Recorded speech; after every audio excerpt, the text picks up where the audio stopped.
하나님의 은혜가 여러분들 가운데 함께 하시기를 주님의 이름으로 축원합니다. 보통요, 왕이 세워지려면 어떤 세력들 간의 갈등이 만들어집니다. 그럼 그 갈등을 해결하는 사람, 그러다 보니까 상대방은 상대방의 세력을 꺾거나 상대방을 죽이지 않으면 자기가 왕이 될 수 없습니다.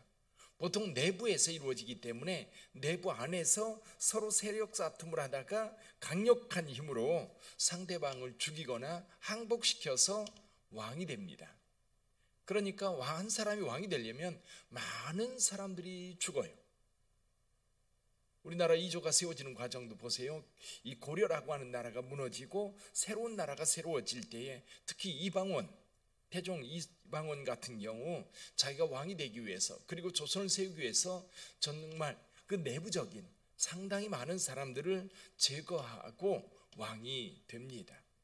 근데 오늘 이스라엘에서 처음 왕이 세워질 때의 모습과 비교해 볼 필요가 있어요. 여러분, 사울이 왕이 되는 과정을 보면요, 왕이 될 때 세 가지 과정을 거친다고 그랬어요. 첫째는 하나님의 기름 부음이 있습니다. 사무엘을 통해서 기름 부어졌고요. 두 번째는 백성들이 다 모였을 때 제비를 뽑습니다. 그럼 전쟁을 통해서 누가 왕인가 겨루지 않았어요. 제비를 뽑아서 12지파 가운데 베냐민 지파가, 그리고 그 가운데 사울이 뽑혀서 왕으로 추대가 되는데, 이때까지만 해도요, 정식으로 왕이 된 게 아닙니다. 오늘 본문의 말씀해 보니까 이 왕으로 뽑혔는데 사울이 어디 가서 뭘 해요? 소 몰고 가서 밭 갈고 오잖아요. 이게 무슨 얘기냐면, 지금 백성들로 하여금 왕으로 제비 뽑혔지만 정식으로 왕으로 취임하거나 공식적으로 왕의 대관식을 통해서 왕이 된 게 아니라는 뜻입니다. 한 가지 과정이 더 남아 있어요. 이게 뭐냐면 왕으로 인정을 받아야 되는 거예요. 그 사건이 어디에서 일어났어요? 요단강 동편에 있는 갓지파 땅에 길르앗 야베스라고 하는 곳이 있습니다. 거기에 나하스라고 하는 암몬 사람이 쳐들어온 거예요. 쳐들어오니까 이 암몬 사람들의 세력이 강력하니까 이 야베스 사람들이 이 나하스에게 가서 항복을 한 겁니다. 그러니까 오늘 이렇게 말씀합니다. 나하스에게 이르되 우리와 언약하자, 그리하면 우리가 너를 섬기리라. 항복했다는 뜻입니다. 근데 그 항복을 받아들이지 않아요. 나하스가 뭐라고 얘기합니까? 너희 이스라엘 백성들 모두 오른쪽 눈 다 빼고 오면 받아들이겠다. 무슨 뜻입니까? 아주 멸시하면서 이스라엘 백성을 우습게 여기고, 그리고 그들에게 함부로 하겠다라고 하는 것을 공식적으로 선언하는 거예요. 야베스 사람들이 너무너무 절망을 합니다. 그래서 나하스에게 여기 며칠이요? 이래 동안 말미를 주면 우리를 구원할 자를 찾다가 없으면 우리가 너희 뜻대로 하겠다, 너희에게로 나가겠다, 그렇게 얘기를 하고 전령들을 보내는데 어디로 보내요? 제비를 뽑아서 왕으로 뽑았던 사울에게로 보냅니다. 사울이 밭을 갈고 소를 몰고 오다가 백성들이 막 우는 소리를 들어요. 이게 무슨 소리냐? 그랬더니 사람들이 말합니다. 이 암몬 사람들이 쳐들어와서 이스라엘 백성들에게 이렇게 말했다. 그러니까 그때에 하나님의 영이 사울에게 강력하게 임합니다. 6절 한번 볼까요? 6절 같이 읽어보지요. 사울이 이 말을 들을 때에 하나님의 영에게 크게 감동되매 그의 노가 크게 일어나 몰고 오던 소를 잡아가지고 각을 떠서 각 지파에게 보내면서 말합니다. 너희가 사울과 사무엘을 따르지 않으면 여러분의 소도, 너희의 소도 이와 같이 죽을 거라는 거지요. 사람들이 한 마음으로 모여들었어요. 때가 된 겁니다. 하나님께서 이끄신 거지요. 한 마음으로 모여들어서 이제 이 야베스에게서 온 전령들에게 말합니다. 내일 날이 더워질 때쯤에는 온전히 구원을 받을 것이다. 근데 사울이 여러분 왕으로서, 그런 지도자로서의 능력이 있었던 것이 뭐냐면 이 전쟁을 할 때 다른 고민하지 않아요. 기습합니다.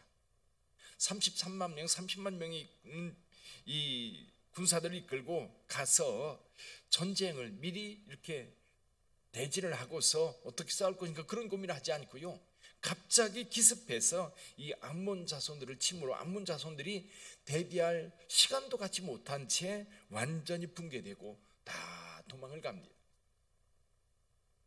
그래서 여기 11절에서 이렇게 말씀해요. 남은 자가 다 흩어져 둘도 함께한 자가 없었다.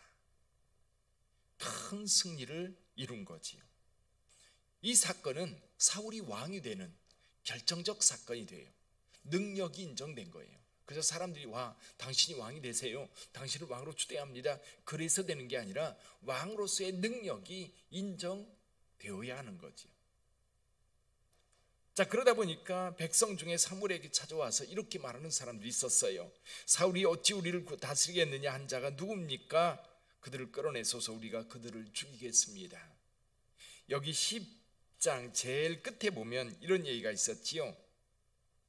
어떤 불량배는 이르되 이 사람이 어떻게 우리를 구원하겠느냐 하고 멸시하며 예물을 바치지 아니하였으나 그는 잠잠했다. 화가 나서 그들을 대적하거나 오늘 본문의 말씀에서도 이 사울이 어떻게 나를 다스리겠느냐라고 말하면서 이 놀렸던 사람들, 비난했던 사람들, 그들을 죽이겠다고 말할 때 그건 뭐냐면 대적하는 자들이거든요. 반대편에 서 있는 자들인데 사울은 그들을 죽이지 않습니다. 오히려 다 포용하게 되죠. 왕으로서의 어떤 그 인품과 그리고 능력을 여기에서 드러내고 있는 거죠. 결국 사울과 사무엘은 길갈에 가서 정식으로 사울을 왕으로 추대합니다. 드디어 왕으로 인정받게 되죠. 자, 여기에서 굉장히 중요한 게 뭐냐면요, 하나님이 세우신다는 거예요. 하나님이 세우신다. 요즘에야 대통령 선거를 할 때 선거를 통해서 대통령이 뽑힙니다. 그러나 옛날 같으면 어떻게 해요? 싸우는 거죠. 싸워서 상대방을 완전히 죽이지 않으면 내가 왕이 될 수 없는 거예요. 그래서 왕이 될 때에 정적이라고 그러죠. 왕이 되는 것을 반대하는, 아니면 자기가 스스로 왕이 되겠다고 말하는 사람들끼리 싸워서 누가 힘이 센가, 누가 능력이 있는가, 그렇게 검증을 받아서 왕이 되는데요, 이스라엘의 왕은 사람들끼리 겨루어서 왕이 되는 게 아닙니다. 철저하게 하나님이 세우시는 거예요. 자, 그러면 이 사울이 왕이 되는 과정의 출발점이 어디예요? 어디서부터 이 일이 시작됐죠? 백성들의 부르짖음이에요. 백성들의 부르짖음에서 시작이 됩니다. 하나님께서 백성들의 부르짖음을 들으시고 그 백성들에게 왕을 세워주기로 하나님께서 작정하시고, 이런 과정을 통해서 사울을 이스라엘의 왕으로 세웁니다. 자, 여기까지 하나님께서 인도하셨다라고 하는 것을 오늘 우리에게 적용해 볼까요? 교회 안에서도 마찬가지입니다. 교회 안에서 어떤 직분이 주어진다거나 어떤 일을 할 때에 교회가 가장 중요하게 여겨야 될 게 뭐냐면 하나님의 인도하심, 하나님의 인도하심, 성령의 이끄심. 근데 성령께서 이끄실 때는요, 물론 여기에도 일부가 사울이 왕이 되는 것에 대해서 반대하고 그거를 받아들이지 않는 사람들이 있었는데요, 대개는 하나님의 인도하심에는요 마음이 합해져요. 여기 사울이 군사들을 모집할 때에 전국에 사람들을 보내서 함께 하자라고 할 때에 한 사람 같이 모였다 그랬어요. 이게 성령의 역사거든요. 이게 하나님의 인도하심이거든요. 그래서 여러분, 교회를 건축할 때도 그렇고 또 교회가 어떤 일을 행할 때도 그렇고 찬반이 갈려가지고 막 갈등하면서 할 거냐 말 거냐 투표하고 그럴 게 아니라 마음을 모으는 것이 굉장히 중요한데요, 하나님께서 원하시는 일에는 마음을 모아주셔요. 하나님께서 원하시는 일, 거기에 우리가 헌신하는 거예요. 하나님께서 원하시는 그 일에 각자 우리의 은사를 가지고 함께 협력할 때 하나님의 일이 이루어지는 겁니다. 자, 사무엘 같은 경우도 자기가 왕이 되지 않아요. 자기는 왕이 아니라는 걸 분명하게 압니다. 뿐만 아니라 하나님께서 이 사울을 세우는 과정 속에 사무엘도 사울도 하나님의 인도하심을 따르다 보니까 겸손한 상황 속에서 이 일들을 이루어가고 있고, 마침내 암몬과의 전쟁에서 승리함으로 모든 백성들이 기쁨 가운데 사울을 왕으로 추대할 수 있었던 거죠. 그래서 여러분, 사울이 왕으로 세워지는 과정 가운데 계속해서 반복되는 게 한 가지가 있어요. 그게 뭐예요? 하나님의 영이에요. 하나님의 영. 하나님의 영이 사울에게, 물론 그 전에 하나님의 영이 사무엘에게 말씀하시고요, 사울에게도 하나님의 영이 임하면서 그가 예언도 하고, 오늘 본문의 말씀에 강력한 힘을 얻는 기회도 하나님의 영이 그와 함께 할 때 얻을 수 있었던 거지. 저는 이 말씀을 묵상하면서 그런 생각이 들었어요. 주님의 몸된 교회, 빛된 교회는 하나님의 영이 충만한 교회가 되어야 돼요. 저와 여러분들이 하나님의 영을 사모하고요, 하나님의 영, 성령으로 의지하여 주의 일을 해야 돼요.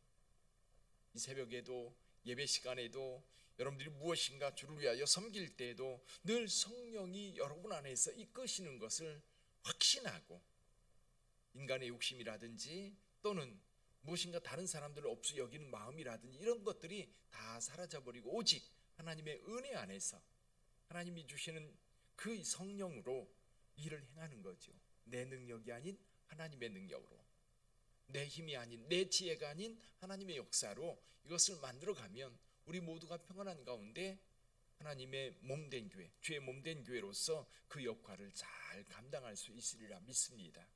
그래서 저와 여러분들 모두가 하나님의 성령의 인도하심을 따라 주의 일을 함께 이루어갈 수 있기를 다시 한번 축복합니다. 기도하겠습니다.